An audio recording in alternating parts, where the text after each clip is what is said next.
And now you look at this picture that has developed in the last really 15 years since Tesla's launch of the Roadster back in 2008. It took 15 years for Tesla to get to sort of this point where they're generating a gigantic amount of profit as a newcomer. 2019 is really when they started creating profitability, and they've been profitable for 4 years straight. And it gets getting more and more profitable. You compare it to somebody who has been in the car industry for 100 years plus in the Ford. And now we're getting signals from the company that's taking this transition the most seriously out of any legacy car maker that I can think of, at least one of the most serious. Volkswagen, and with these especially, and Ford with Jim Farley, I would say those are the top two that come to mind. And even Hyundai and Kia, honestly, I think they're doing a good job. Hyundai especially, not in crazy volumes, but they're trying, and they're kind of like under the radar. But these guys openly said, we're not going to reach profit until 2026.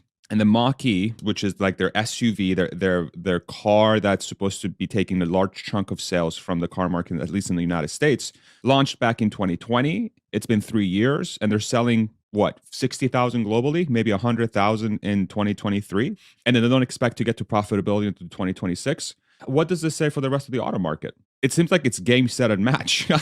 When the guy that's trying their hardest, as hard as it possibly can, to actually make this a viable business, they're not going to get to profitability in 2026. And what's Tesla going to be at from a production perspective by then, right? This year, 2023, they'll be at roughly 2 million. 2024, 2.7 million, if you don't want to give them 50%. 2025, with the launch of the compact car, I don't know, 3.54 million. 2026, 6 million, 7 million cars per year. And that rivals where GM, Volkswagen, and Toyota are right now from like a total car perspective. I don't know. So it's like that's like those things that keep coming to my mind when this topic keeps getting brought up. And then to Bob's point, then you're not even talking about energy. And not even the bulls are talking about full self-driving.